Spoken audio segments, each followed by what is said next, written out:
किसान वीरों, इस समय हमारी गेहूं की फसल लगभग गोप की अवस्था में है और ये अवस्था बहुत ही सेंसिटिव होती है और इस अवस्था पर एक सही माइक्रोन्यूट्रिएंट या एक सही फंगीसाइड या फिर एक सही इंसेक्टिसाइड पे हमारी फसल की पैदावार पूरी की पूरी डिपेंड करती है। जैसे कि आने वाले समय में बालियां कैसी होंगी, पैदावार कितनी होगी, इसीलिए इस समय हमारा फोकस होना चाहिए गेहूं की बालियों में, मतलब दाना बढ़िया तरीके से भर सके, ना कि गेहूं की ग्रोथ बढ़ सके। और इस गोप की अवस्था पर पौधे को सारे माइक्रोन्यूट्रिएंट मिलने चाहिए जिससे फ्लैग लीफ बहुत ही बढ़िया हरा भरा बन सके और बालियां लंबी मोटी और दाने भरपूर आए। और अगर इस समय कुछ जरूरी माइक्रोन्यूट्रिएंट की कमी हमारी फसल में रह गई तो फिर दानों की संख्या बहुत कम रह जाती है। इसीलिए हमारे कुछ किसान भाइयों के सवाल हैं कि इस समय गेहूं की फसल में बोरोन, एनपीके या जिंक, इनमें से कौन से माइक्रोन्यूट्रिएंट का स्प्रे करना चाहिए, इसकी स्प्रे करने से गेहूं की फसल में कितना फर्क पड़ेगा, अगर इस समय बोरोन, एनपीके या जिंक ना दें तो फसल की पैदावार में कितना फर्क पड़ेगा, और इस समय इन तीनों में से कौन सा माइक्रोन्यूट्रिएंट सबसे बेस्ट रहता है हमारी फसल के लिए, तो इसी के बारे में आज हम डिटेल में बात करेंगे। सो इस वीडियो को आप पूरा देखें। मगर उससे पहले जो किसान वीर हमारी वीडियो पहली बार देख रहे हैं तो प्लीज सबसे पहले आप चैनल सब्सक्राइब कर लीजिए और वीडियो को अभी कभी लाइक कर दीजिए। तो चलिए जानते हैं कि इस समय गेहूं की फसल में बोरोन, एनपीके और जिंक के बारे में। किसान वीरों, सबसे पहले बात करते हैं कि गेहूं की फसल में बोरोन का स्प्रे कब और क्यों करना चाहिए। तो बोरोन का स्प्रे करने का सबसे बेस्ट टाइम यही होता है कि बालियां निकलने से पहले, क्योंकि इस समय बोरोन का स्प्रे करने से पौधों में बोरोन तत्व की कमी दूर हो जाती है।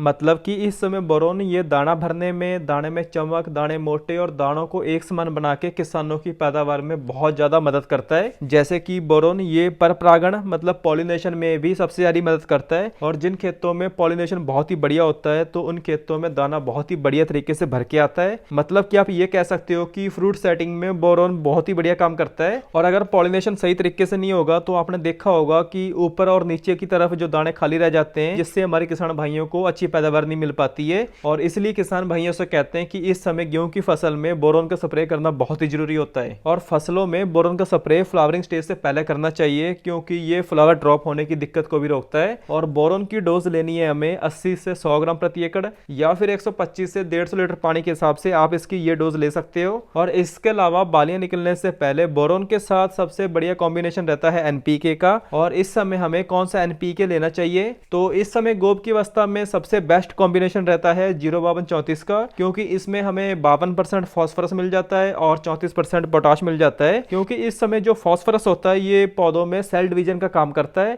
मतलब कि दाना बनने की प्रोसेस को तेज करता है। और जो इसके साथ हमें पोटाश मिलता है तो ये ट्रांसपोर्टेशन का काम करता है, मतलब कि दानों को लास्ट तक मोटा बनाता रहता है। जैसे कि झंडा पत्ते से प्रोटीन, शुगर, स्टार्च, कार्बोहाइड्रेट्स, तो इन सब को दानों में ट्रांसपोर्ट करते रहता है, जिससे दाने मोटे होते रहते हैं, दाने चमकदार बनते रहते हैं। और बालियों में जो नीचे वाले दाने होते हैं और ऊपर वाले दाने होते हैं वो भी मोटे होते रहते हैं, जिससे हमारे किसान भाइयों को एक अच्छी पैदावार मिलती है। और बात आती है कि इसी में जो आता है 0050, इसकी स्प्रे कब करनी चाहिए। तो एनपीके 0050 की हमें स्प्रे तब करनी है अगर हमने अपने खेत में 05234 नहीं डाला है तो फिर हमें 0050 की स्प्रे करनी है। अगर हमने अपनी फसल में 05234 का स्प्रे कर दिया है तो फिर हमें दोबारा किसी भी एनपीके की स्प्रे करने की जरूरत नहीं होती है। और एनपीके की डोज लेनी है हमें 1 kg प्रति एकड़ या फिर आप 1 किलोग्राम को 125 से 150 लीटर पानी के हिसाब से भी ले सकते हो। इसके अलावा बात आती है कि बोरोन हो गया, एनपीके हो गया और इसके साथ हम जिंक को मिक्स कर सकते हैं। तो बोरोन प्लस 05234 के साथ हमें चीलेटेड जिंक का ही प्रयोग करना है, क्योंकि नॉर्मल जिंक और फास्फोरस की रिएक्शन हो जाती है। इसीलिए हमें ध्यान रखना है कि 05234 के साथ चीलेटेड फॉर्म वाला ही जिंक लेना है। और इसके अलावा एक बात और ध्यान रखनी है कि कोई भी दवा की डोज हमेशा पानी के हिसाब से लेनी है। अगर पानी कम लगा रहे हैं तो डोज भी कम कर दें, और अगर पानी 150 से 200 लीटर प्रति एकड़ लगा रहे हैं तो फिर जो हमें डोज बताई गई है प्रति एकड़ के हिसाब से तो हम फिर वो डोज ले सकते हैं। क्योंकि एनपीके की ज्यादा डोज लेने से और पानी कम लेने से फसलों में बर्निंग देखी गई है। इसलिए हमें ध्यान रखना है कि जो भी डोज बताई गई है उसको हमें पानी के हिसाब से डोज लेनी है। और इसके अलावा किसान वीरों, बोरोन हो गया, एनपीके हो गया और जिंक हो गया, इसको आप लगभग सभी तरह की फसलों में डाल सकते हो। तो आप भी इसको अपनी क्रॉप प्रैक्टिस में ला सकते हो, क्योंकि ये भी एक तरह के प्रीमियम माइक्रोन्यूट्रिएंट होते हैं। और इसके अलावा हमने पिछली वीडियो में ये बताया था कि गेहूं की फसल में इस समय कौन सा फंगीसाइड लेना चाहिए और कौन सा कीटनाशक लेना चाहिए। आप ये वीडियो भी एक बार जरूर चेक कीजिए अगर आपको भी एक शानदार फसल चाहिए। बाकी आप कमेंट करके बताएं कि बोरोन, एनपीके और जिंक का स्प्रे करने से आपको कितना फायदा मिला है। तो किसान वीरों, यही सब कुछ था कि गेहूं की फसल में बोरोन, एनपीके और जिंक का स्प्रे कब और क्यों करना चाहिए। धन्यवाद।